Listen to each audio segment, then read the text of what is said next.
The world rings in 2016. From robotics to virtual reality, the most exciting tech innovations of 2015. And a South African artist recycles plastic waste into colorful artworks. Africa 54 starts right now. Good evening and welcome. I'm Vincent Makori. This is Africa 54. Around the world, from New York to Australia, millions of people ushered in the new year at large celebrations, largely without incident, but with tight security.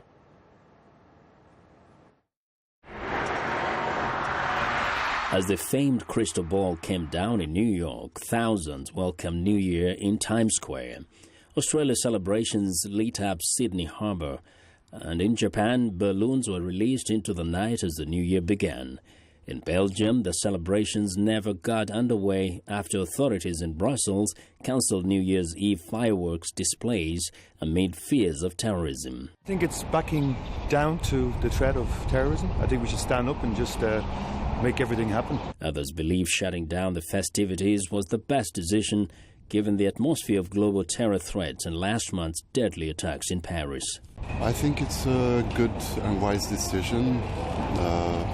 There could be a lot of confusion if the fireworks started, so yeah. I agree. I live just around the corner, so for safety I think it's better, yes. Police in Munich, Germany, ordered the evacuation of 2 train stations after receiving what they called a concrete threat on New Year's Eve. Fortunately, no incident occurred at the stations. The main fireworks display on Paris's Champs-Élysées Avenue was cancelled, but authorities displayed a video on the Arc de Triomphe. French President François Hollande said in a New Year message that France is not finished with terrorism and that the threat remains at its highest level. Well, heavy smoke continues to billow from a luxury hotel in downtown Dubai Friday, but hours later it is still unclear what caused the fire near where thousands of people gathered to bring in the new year. Esther Giduyuwat reports. The blaze appeared to be extinguished, but several fire trucks remained on the scene surveying the 63-floor building, which suffered major damage to its facade. Authorities say at least 14 people were injured at the Address Hotel, where some residents complained they got no warning the skyscraper was on fire. My little girl went out to the balcony and she came back saying, "Oh, Mom, there's another fireworks, another color of fireworks." And then when we looked out, it was just fire on the balcony. And we're on the 17th floor. And then when we saw it, we started running out. Authorities said they were able to evacuate everyone safely. The hotel stands across from the world's tallest skyscraper, the 800-meter Burj Khalifa, which was to be the initial focal point of the spectacular fireworks display across Dubai to usher in 2016. We were waiting for the fireworks to start, and near this hotel, there was like a small, orange light. So we thought maybe they're rehearsing for something. So we didn't really care about it much, but then it kept growing and growing, and then there was smoke, and we just pulled our phones out and we started recording, and it was a fire. The fireworks display took place with the burning hotel in the background, making for a spectacle many are not likely to forget. Esther Giduyuwat, VOA News, Washington. Now, to no one's surprise, Rwandan President Paul Kagame says he will run for a third term in office in 2017. Now, the announcement during his New Year's Day address Friday comes 1 week after the country voted in a referendum to change the constitution to allow him to run. The Rwandan leader's term ends in 2017. The new changes would allow Kagame to stay in office until 2034 if he wins 3 more elections. The United States and European Union have criticized the constitutional changes as undermining democracy in the Central African country. Well, 2015 was a tough year for the Chinese economy, which saw its slowest growth in nearly 25 years, and 2016 looks much the same. The world's second largest economy has long relied heavily on its massive workforce, and for the country's more than 250 million migrant workers, the uncertainty is growing. VOA's Bill Aid has more from Beijing. Mohammed Bargash and his wife Hoda bring their cooking to Lower Manhattan. The Egyptian-American couple have been feeding Wall Streeters for 17 years. He is licensed, but has to rent a permit by paying a percentage of his income to the permit holder. It's too many people, they apply for a permit, but they don't have enough for... From dawn to dusk, Jingwen Market bustles with activity. But few wholesalers here are upbeat. I don't know what's going on, but this year has been horrible. We've worked in Beijing for years and always managed to make some money. But it looks like this year we could lose money. Not only is demand weak, the future of the market itself is uncertain. Beijing authorities want to close many markets like this and move them to neighboring Hebei province to ease population and traffic strains. The city also wants to cap its population at 23 million. Analysts say that's too low and risks robbing an international city of much-needed diversity. There should be college students, graduate students, scientists, as well as a large number who work in the services industry. If you get rid of all these people, a city loses its vitality. Established in 1994 when China's economy was just taking off, Jingwen Market is still busy, but what comes next is unclear. Some worry it could disappear. Others say it will get a facelift and go upscale. Wholesalers say they are looking to the market for answers, not to government efforts to micromanage where they can do business. Xing, who sells women's coats, says plans to move some markets are unrealistic.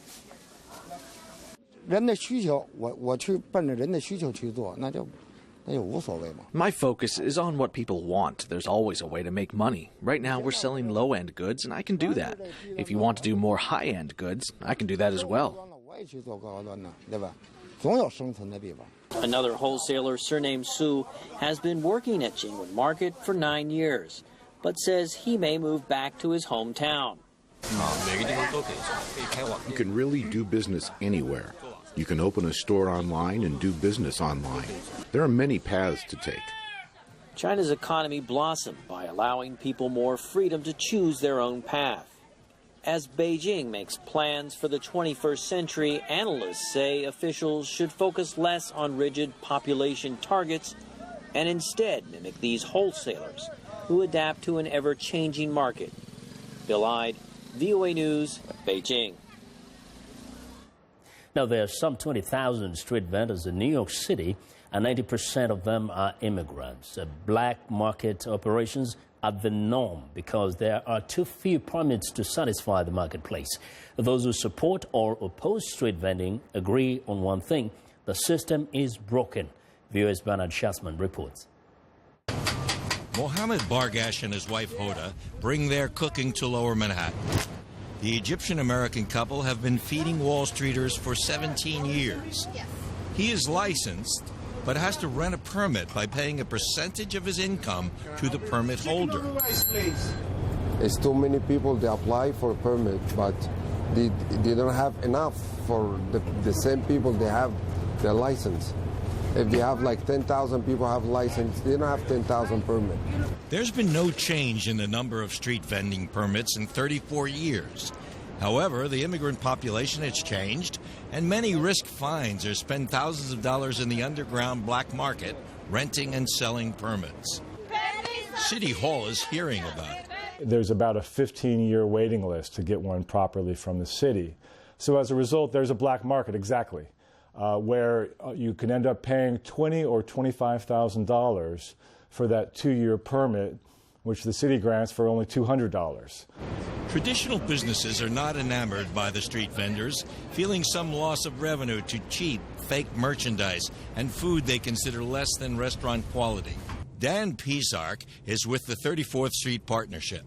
The people out there operating the carts are not the ones who have the license.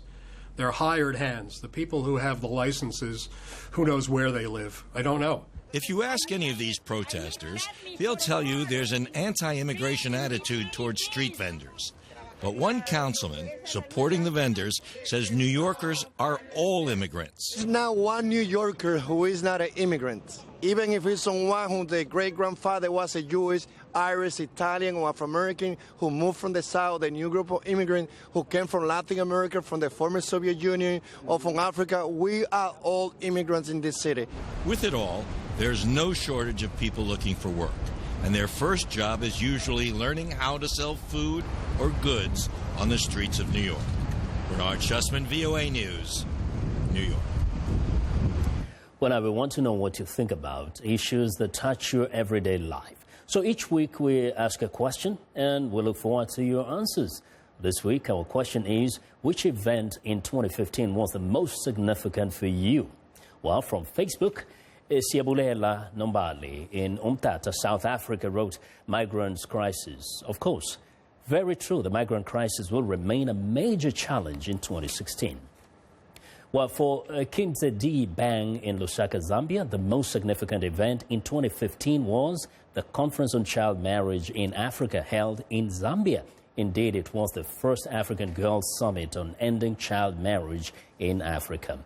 Well, for Baldemusa from Gambia, the most important event for 2015 was the ban of FMG and the declaration of the Gambia as an Islamic state by Yahya Jammeh. Well, thank you very much for your responses and keep them coming. Our next question will be about the new year. Go to Facebook. The address is Africa54 and tell me what are your hopes for 2016, or send me a tweet at VOA Vince Makori. Well, we want to know what you think about Africa 54 and the stories we cover. Check out our headlines 24/7 on voaafrica.com. Coming up, technological innovations in 2015 included advanced robotics and increased use of portable electronics. Stay with us.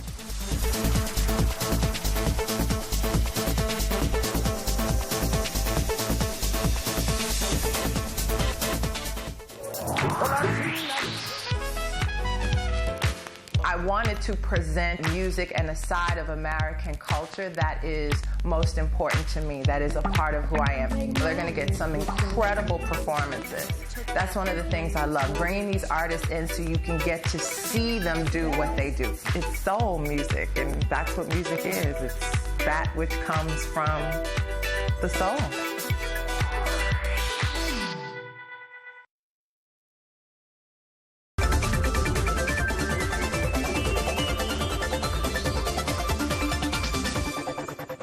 Welcome back. Technological innovations during 2015 included advanced robotics, automation, increased use of portable electronics, and wider use of sustainable power sources.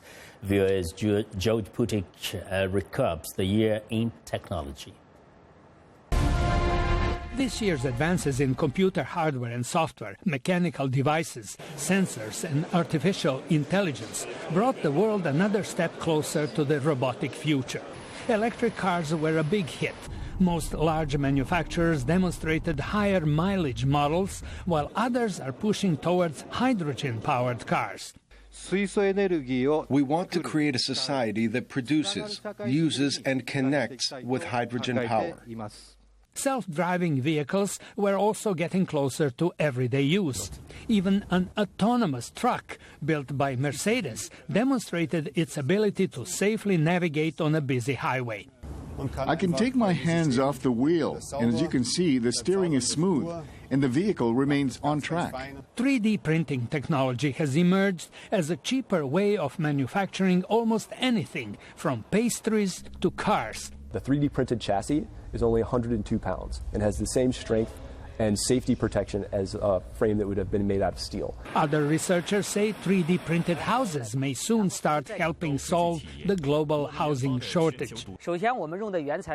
We use urban construction waste, mine tailings, and urban solid wastes as raw material. We sort them by category and we transform them into a special printing ink.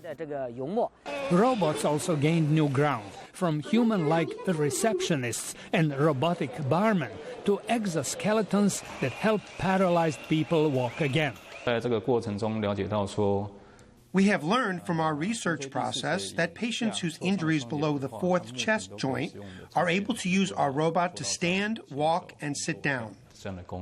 Mind-controlled prosthetics continue to promise great help for amputees. We put in sensors into the muscles who pick up this signal, and then in fact that signal is moved away into the prosthetics, and then the prosthetics react as your brain actually wants.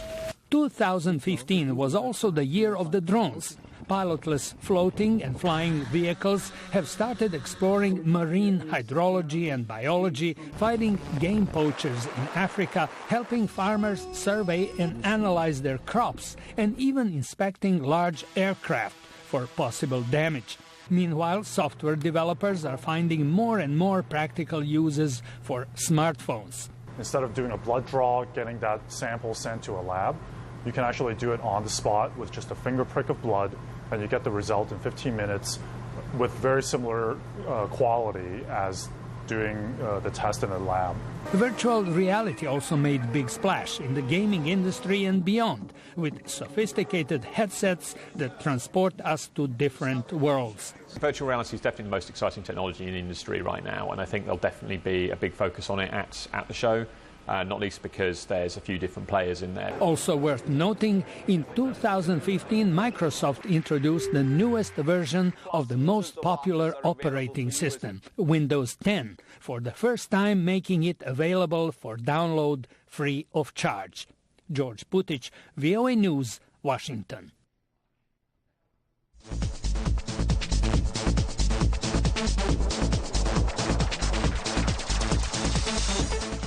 Well, deforestation in Malaysia is driving a sharp rise in human cases of a type of malaria that's normally only found in animals. That's according to scientists from the London School of Hygiene and Tropical Medicine. Henry Ridgewell reports. Much of the forest in part of Malaysia's Sabah state is being cleared to produce palm oil. Researchers used video shot from a drone together with computer modelling to reveal the pattern of deforestation. Scientists have found the changes in land use are closely associated with a rise in the number of human cases of a type of malaria found in animals called Plasmodium knowlesi. Its normal hosts, the thing that it normally grows in, are macaques, long and pigtailed macaques. And in recent years, in that part of Malaysia, northern Borneo, they have shown an increase in the number of cases in individuals with this malaria presenting to hospitals. Researchers say this is most likely explained by people coming into closer contact with the forest inhabited by the macaques and the mosquitoes that transmit malaria. Many local villagers are employed in tree clearance and expanding agriculture. The Plasmodium knowlesi strain is now the most common form of human malaria in many parts of Malaysia and has been reported across Southeast Asia. It rapidly can reproduce in your blood, and a person, so that means you get very high levels of infection, and the case fatality rate, the number of people that die per infection, is quite high. So we don't think there's going to be a big expansion of it, but we're very concerned just because, as a general public health problem. So far, there's no evidence of this strain of malaria being transmitted from human to human. But the report's authors say their research suggests deforestation has distinct public health consequences which need to be urgently addressed. Increasingly, it's being realised that the kind of land use change and environmental change are impacting kind of human and public health in a multitude of different ways. Vast areas of Southeast Asia are being cleared of forest, primarily for agriculture. Scientists warn that along with the environmental price, there will likely be a cost for public health as well. Henry Ridgewell for VOA News, London. Well, it's time now for a short break. Still to come on Africa 54. A South African artist turns trash into treasure. We'll be right back.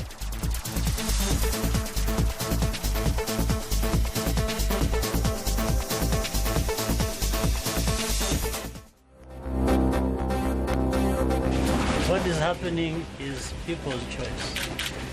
Ask people why they want it.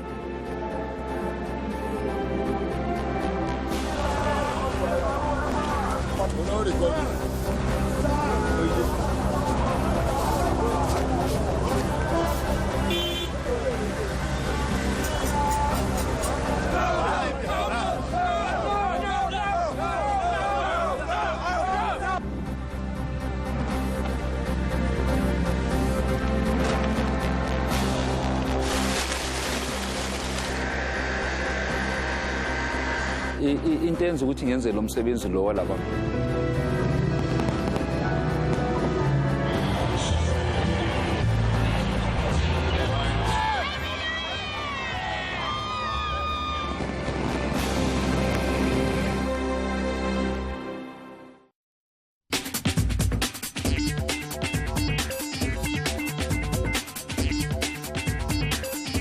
Welcome back to Africa 54. Here's what's trending. Now, the 30-year-old sweater takes on fast fashion.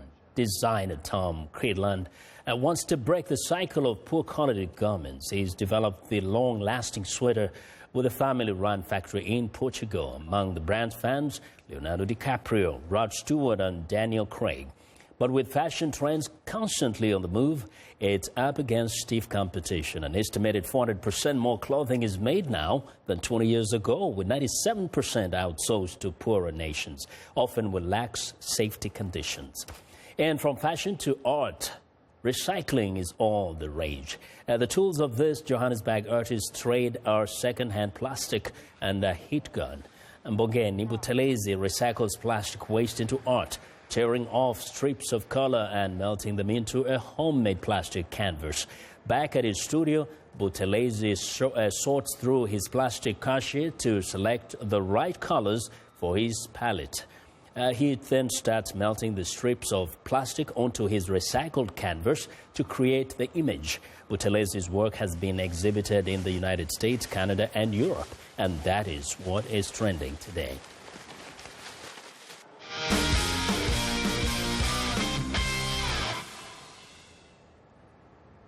Well, welcome to our Friday Sports Report. And since today is the first day of 2016, we're going to do something a little different. Joining me now is Sunny Young with sports news and highlights. Hello, Sunny.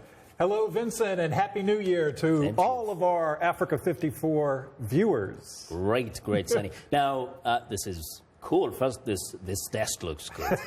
I understand you have a very special treat for 2016 for our viewers. Big treat indeed, Vincent. A few of them were laid out on the console here, but we have special Sunny Side of Sports calendars for our Africa 54 viewers. And if you'd like one, send me an email. The address is sunny, SONNY, at voanews.com. I think I look a little bit like that guy. Like this guy. And quick shout out for our colleague Christopher Mosby, who did the illustrations on the calendar. He did a great job. Fantastic year, Sonny. Now, do you have any favorite sports personalities for the year just ended, 2015? Well, two that come to mind, Vincent, are the tennis star Serena Williams and the basketball star Stephen Curry.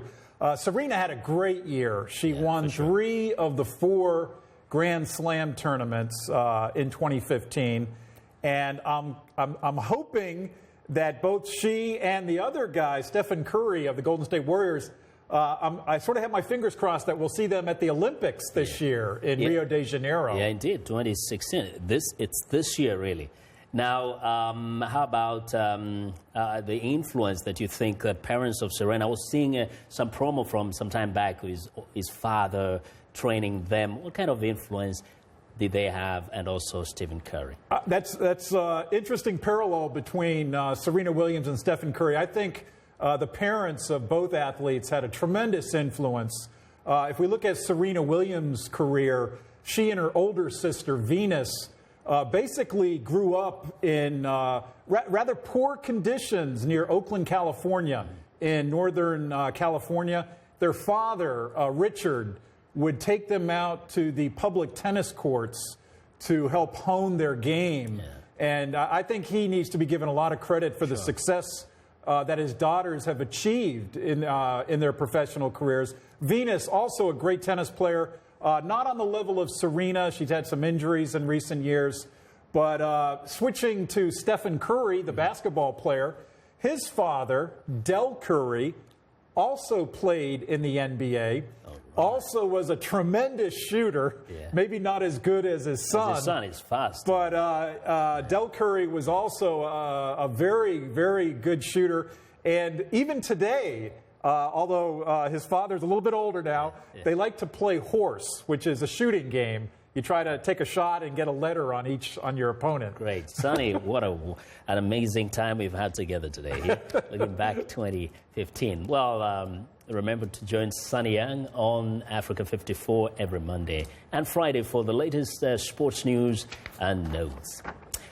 Well, now we welcome the new year with a brand new video from Malawi. The artist is Neil Nayar and the new Vibration performing Grandma Butterfly. This is a tribute to his late grandmother on the Made in Malawi album. It's gonna be alright. It's gonna be okay. When my grandma said these words, the darkness flew away. We call her Butterfly, and she's the reason why. I know love is strong, in my heart is a song. And she's very old, she's doing fine, I'm told. But I wish she was here so that I could hear her say, it's gonna be alright, it's gonna be okay. That girl wasn't good for you when the right one comes to stay. She likes to clap her hands, she always understands. She tells you when you're wrong, but still you feel you belong. And she never hated, even when she wasn't appreciated. She only talks of love and her God above, and she'll say, it's gonna be alright, it's gonna be okay. Oh, I love it in this world that I have to leave someday. It's gonna be alright, it's gonna be okay. 'Cause Grandmama Butterfly, she loves you in every way.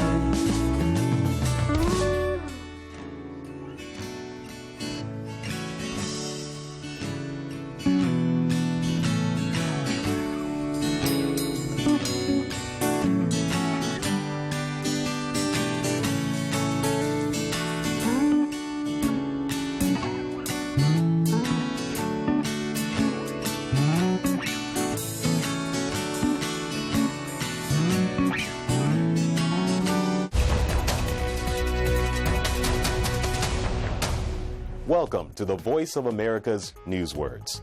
You might have heard this word used in stories about countries and their money.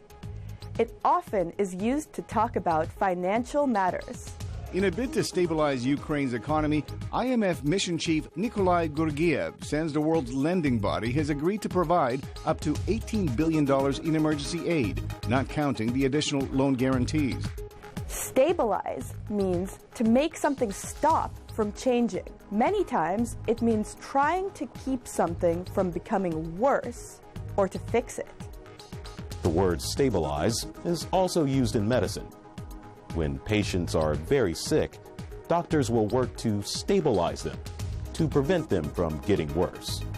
So, the next time you hear the word stabilize, you will know what this newsword means.